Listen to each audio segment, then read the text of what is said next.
Се надевам дека се слушаме сега конечно добро.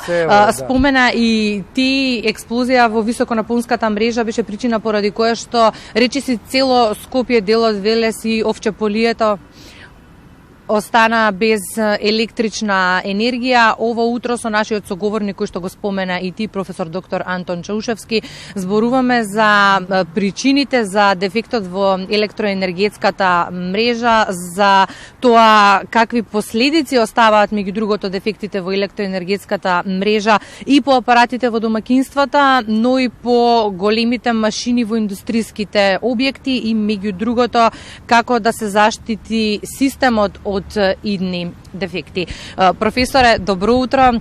Актуелна тема имаме за разговор по синокешните случувања. Последната информација од МЕПСО беше дека испад на далеководка и Бунарџик и пожар во близина на трансформаторската станица во Пинтеа беа причина за тоа што голем дел од Скопје немаше електрична енергија, но што всушност се случи? Која е причината поради која што останавме во мрак? Добро утро, мислам и на вас и на гледачите. Информациите ја што ги имам се исто од медиумите добиени. Не сум толку упатен, мислам, ниту од МЕПСО имам добиена информација, него од медиумите.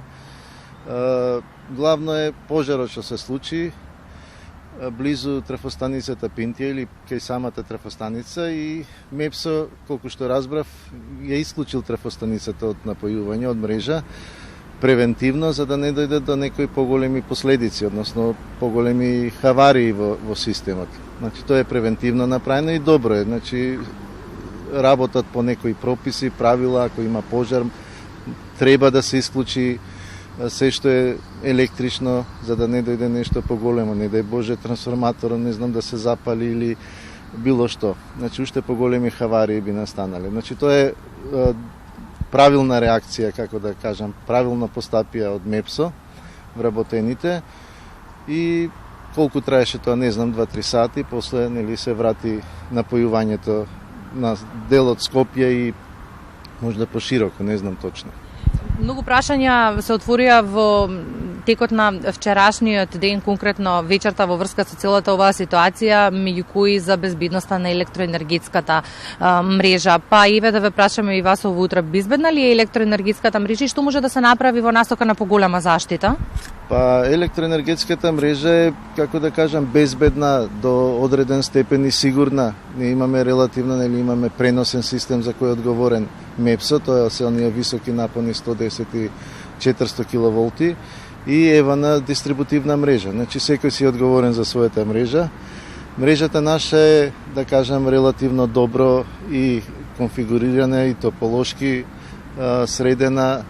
Технички се одржува, затоа што техничките системи, поготоа електроенергетската мрежа, се одржува по одредени прописи и стандарди. Значи, секоја година се прават периодични испитувања на елементите, кај што треба се заменува. МЕПСО имаше доста интервенции, односно доста проекти кај што замена голем дел, поготоа Пинтија, 400 киловолтната трафостаница ги заменија со нови прекинувачи, да не навлегуваме во техничкиот систем. Значи, сето тоа се води сметка, се заменува.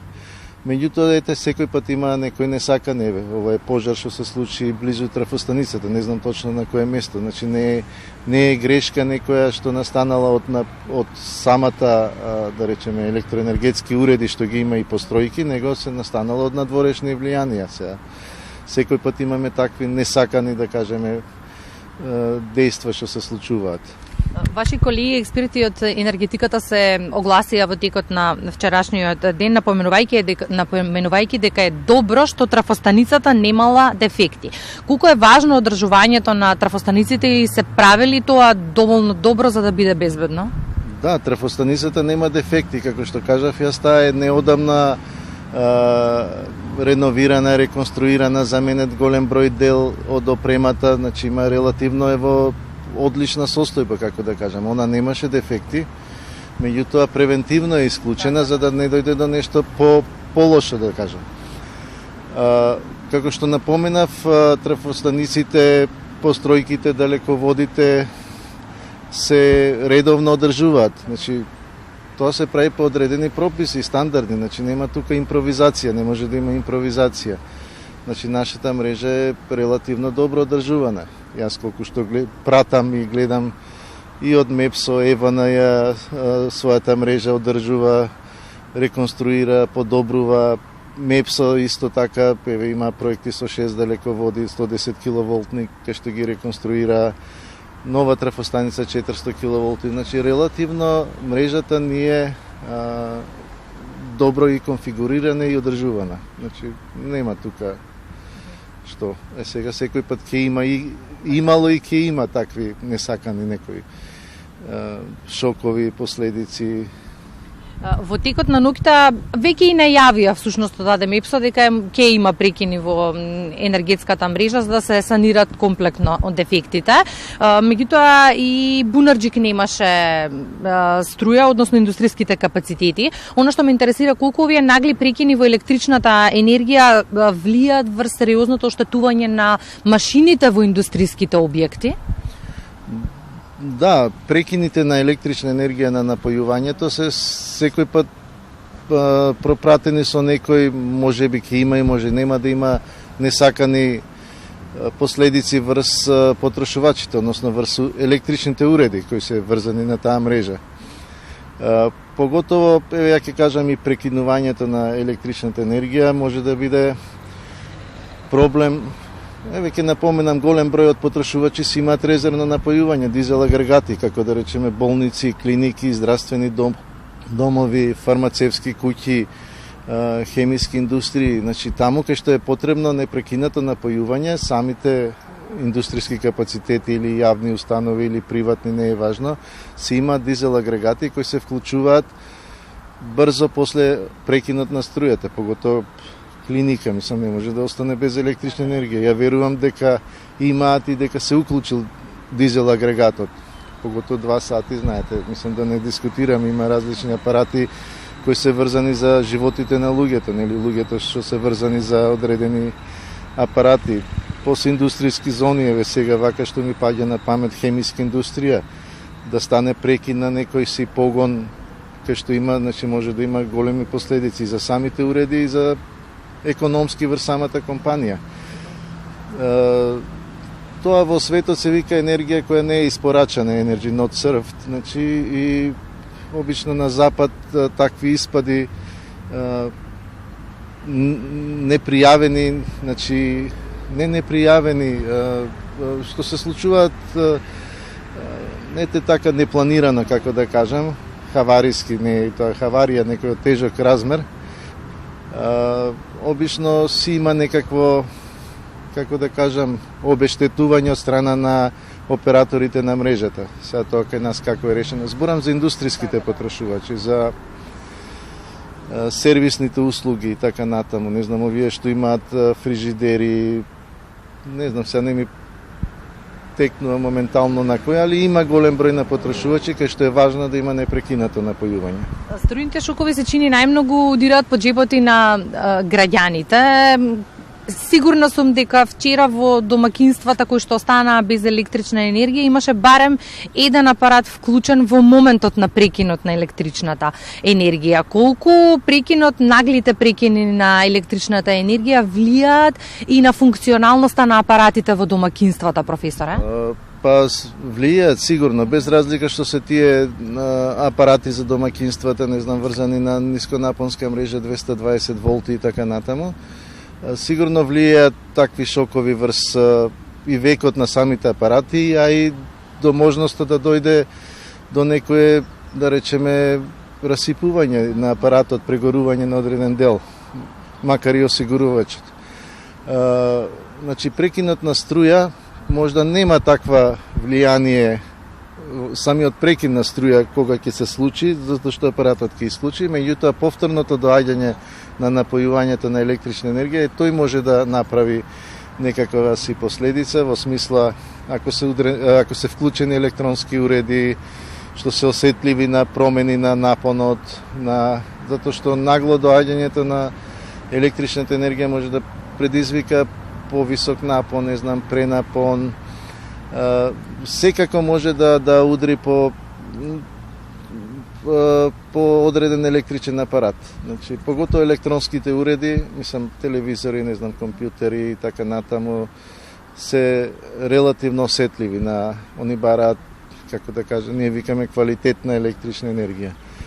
И никаде истражував на оваа тема во текот на ноќта, вели домашните осигурителни компании во своето портфолио не осигуруваат оштетување на апарати за домаќинства во случај на струен шок, нудат само осигурување за машини кои што се вклучени во производствениот процес на компаниите и од сервисите за бела техника воедно не ги поправаат бесплатно уредите кои што настанале од струен удар без оглед на тоа дали имаат гаранција или не. Тогаш што можеме да направиме ние за да ги заштитиме? Па, видете, и самите производители се штитат со тоа, значи не сакаат последица од мрежата да биде заради хаварија на одреден уред. Значи самите производители се штитат, осигурителните компании нормално. Знаете, тука ќе настане, јас верувам, многу голем број еве ќе се јаваат, па кој тоа ќе го процени, како ќе го процени, би имало многу проблеми. Значи јас верувам дека од тој аспект осигурителните компании се штитат самите себе си, а производителите се штитат од мрежата и така натаму. Значи никој не сака да ја превземе одговорност ако нешто се случи од страна на мрежата. Индустријските, значи самите, да кажеме, домаќинства можат да се заштитат со тоа што ќе ги исклучат. Ако се случи прекин на електричната енергија, најбаво е да се исклучат апаратите од мрежа, што се вика можда е најдобро и од штекер да се извадат, затоа што може и исклучени при нагло вклучување да дојде пренапон од мрежа, па без разлика дали е вклучен или исклучен телевизорот, може да од гром се случило да голем повратен удар, да се расипат телевизори, да прегорат и како што викаме народски кажано. А индустријските капацитети се штитат нормално. Ти имаат машини, уреди што се скапи, што им значи пари, нормално се штитат и ги осигуруваат. Значи, тоа е прифатливо и тоа го прават сите. Тоа го прави и МЕПСО и ЕВН, своите трансформатори и уреди ги имаат осигурана. Без разлика што они вршат сервис на напојување на мрежата и они своите уреди си ги осигуруваат, затоа што тоа е име бизнисот, тоа е, не знам, али домаќинствата не, тоа е масовен број на телевизори, не знам. Значи секоја осигурителна компанија гледа некако не да се заштити, меѓутоа ајде да не кажам да има посигурна работа. Значи еве што би се случило да има, не знам, 1000 осигуреници и денеска се јават, ве молам, мене ми прегоре телевизорот, мене можда ќе стави он старт. Не знам, не сакам да навлегувам во какви се можности. Но добро е да знаеме за да се заштитиме. Најдобра заштита е да се исклучи од мрежа апаратот, фрижидерот, не знам или тоа зашто веднаш лошо е да бидат останати сите вклучени, па нагло кој ќе дојде струја, тоа не значи дека ќе прегорат секаде или сите. Можда од 1000 телевизори еден ќе прегори, не знам што, ама убаво е превентивно да се исклучат. Значи лошо е кој ќе дојде нагло струја, што викаме, односно напојувањето повторно, да бидат сите вклучени апарати. Значи него постепено по тоа да се вклучуваат. Како било превентивата е најдобар лек, добро е да го знаеме. Благодарам што се согласивте на интервју во утринската програма Волку рано. Им должевме информација на нашите гледачи, тие сакаат да знаат, а вие не излеговте во престрат.